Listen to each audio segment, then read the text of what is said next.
परब्रह्म परमेश्वर स्वामीनारायण भगवान शहरा मंदिर में विराजमान श्री हरि ने एमना दिव्य स्वरूपोना तृतीय पाठोत्सव प्रसंगे आजनी आ पवित्र सत्संग सभा में उपस्थित श्री नरनारायण देव देश गादीना भावी आचार्य श्री वजेन्द्र प्रसाद जी महाराज, सायरा मंदिर जेओए खूब खंत अने मेहनत थी तैयार कर्यु छे एवा पूज्य शास्त्री अखिलेश स्वामी, टोरडा मंदिर में रहीने सेवा आपता पूज्य कृष्ण प्रसाद स्वामी, आदरणीय श्री हरिना लाडीला संतो, तृतीय पाटोत्सवना यजमान वसंतभाई, एमना दीकरा मयूरभाई, एनो भाई ध्रुमिल, समग्र परिवार, सायरा गामना अने बार गामथी पधारेला सर्वे श्री हरिना लाडीला भक्तो, धर्मप्रेमी सज्जनों, भगवान स्वामीनारायणे स्थापित दिव्य संप्रदाय में पूज्य वडनगर मंदिरना महंत नारायण वल्लभ स्वामीए एकाद कलाक उपरांतनी कथामां बहु सरस उपासनानी वातो करी हती। ए मुजब आ जीवनी उपासना दृढ़ रहे माटे भगवान स्वामीनारायणे मंदिरो करावडाव्या। जीव भगवान ने नहीं भजे तो अंते अपना शास्त्रों मत मुजब अने भारतीय संस्कृतिना अपनी सभ्यता ने अपना परमेश्वर सहजानंद स्वामीना मते एनो फेरो फोगट छे। शुद्ध उपासना माटे श्री हरिए श्री नरनारायण देव, लक्ष्मीनारायण देव, गोपीनाथ जी महाराज आदि पोताना स्वरूपो पधरावीने आपणने उपासना कोनी करवी, भजन कोनु करवू, भक्ति कोनी करवी, ध्यान कोनु करवू, एनो आ घोर कलियुग में पण दिव्य मार्ग, मोक्ष मार्ग आपणने आप्यो छे। एना माटे मंदिर छे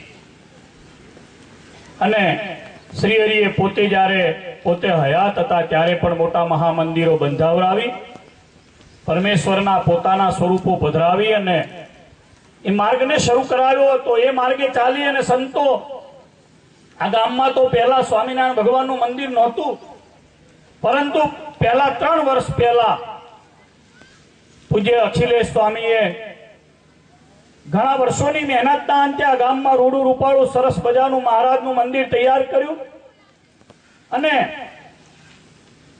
સંપ્રદાયના ધારા ધોરણ મુજબ श्रीजी महाराजे करेली आज्ञा मुजब आचार्य महाराजना शुभ हस्ते मूर्तिनी प्रतिष्ठा करावी। मूर्तिनी प्रतिष्ठाओ बधी बहु थाय छे, मंदिरो घणा बधा थाय छे, परंतु श्री हरिनो स्पष्ट मत छे, एनी बॉर्डर लाइन छे, एनो लो छे। अमारा आचार्यना हाथे जेने मूर्तिनी प्रतिष्ठा करावी होय ए अथवा जे आचार्यए स्वरूप आप्युं होय ते ध्यान करवा योग्य छे, मूर्ति पूजवा योग्य छे। मूर्ति प्रतिष्ठा तो हमणा हूँ आवतो तो रस्ता में बाहर में बहु मोटू बोर्ड वांच्યું, पण त्या आचार्य महाराज नथी। ए उपासना भ्रष्ट छे। त्या हनुमानजी नथी, त्या गणपति नथी, त्या नरनारायण देव, त्या लक्ष्मीनारायण देव नथी, त्या स्वामीनारायण भगवान नो मत नथी। ए मत मात्र ने मात्र स्व उपसावવાનો છે, પોતાને પ્રગટ કરવાનો છે, પોતાનું પ્રોજેક્શન કરવાનો છે। સહજાનંદ સ્વામીનો એ મત નથી, એ કલ્યાણકારી નથી। સ્વામિનારાયણ ભગવાને સ્થાપેલા દિવ્ય પરંપરાના પવિત્ર સભા મંડપમાં તમે ઉપસ્થિત છો, જે કલ્યાણ આપે છે એની રીત છે। એ રીત સહજાનંદ સ્વામી સ્થાપીને ગયા છે। એમાં જેટલું ખોતરીએ, એમાંથી જેટલું ડાપણ કરીએ એટલું મનુષ્ય માત્રને દુઃખ છે અને ફેરો ફોગટનો જાય છે। स्वामीनारायण भगवाने स्थापेला संप्रदायना 6 पाया छे, कायम याद राखो। एटली वात करीने हूँ बेसीश। सौथी मुख्य पायो छे मंदिर, बीजो पायो छे एमां पधरावेला देव, त्रीजो एनो मुख्य पायो छे देवमां पण कोण बिराजे छे मुख्य छे દેવમાં ભગવાન બિરાજે. ભગવાન એટલે સહજાનંદ સ્વામી, ભગવાન એટલે નન્નારાયણ દેવ, લક્ષ્મીનારાયણ દેવ, ગોપીનાથજી મહારાજ, સ્વામિનારાયણ ભગવાને કહેલી ઉપાસના પદ્ધતિના દેવો. સ્વામિનારાયણ ભગવાને પંચાયતન દેવોની પણ ઉપાસના કરવાની કહી છે. વિષ્ણુ, શિવો, ગણપતિ, પાર્વતી ચ દિવાકર વગેરે એ સહજાનંદ સ્વામીના મત મુજબના દેવ. એમણે કહેલું શાસ્ત્ર કોઈની વાતો નહીં.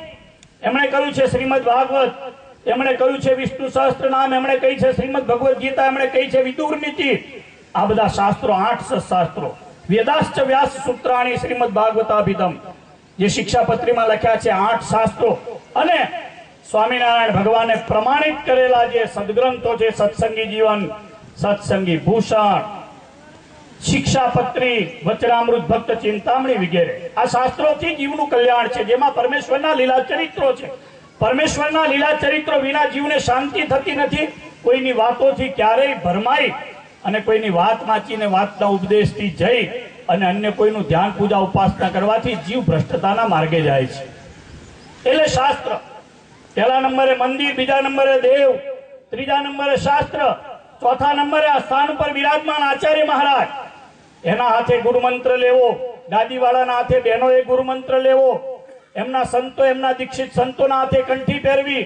એ સંતો જે પ્રસાર કરી શાસ્ત્ર સમજાવે, શાસ્ત્રને માનવું, પૂજવું, સંપ્રદાયનો આ પાયો છે. મંદિર, દેવ, શાસ્ત્ર, આચાર્ય મહારાજ, સંતો અને છેલ્લે તમે બધી લીલીવાળી હરિભક્તો, જે ધર્મ, જ્ઞાન, વૈરાગ્ય અને ભક્તિને રાખી આ સંપ્રદાયનો એકાંતિક ભક્ત થાય છે, એ જીવ કલ્યાણના માર્ગે આગળ વધે છે.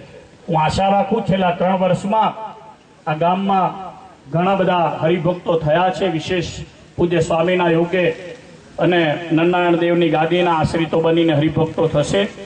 શ્રી હરિને પ્રાર્થના કરું, વસંતભાઈએ ખૂબ ઉમદા ભાવથી મયુરે અને એના ભાઈ ધ્રુમિલે પોતાની સદલક્ષ્મીને અહીંયા વાવરી છે. તો વડતાલવાસી લક્ષ્મીનારાયણ દેવ, હરિકૃષ્ણ મહારાજ, અમદાવાદવાસી નન્નારાયણ દેવ અનેક ગણી સંપત્તિ કરીને આ પરિવારને આપે, જેથી સત્સંગના કાર્યમાં આ પરિવાર પોતાની સંપત્તિનો સદવ્યય કરી શકે. અહીંયા ઉપસ્થિત તમામ ભક્તોને ભગવાન શ્રી હરિના ચરણારવિંદમાં દ્રઢ પ્રીતિ થાય એટલી વાત કરીને વિરમું છું. જય સ્વામી.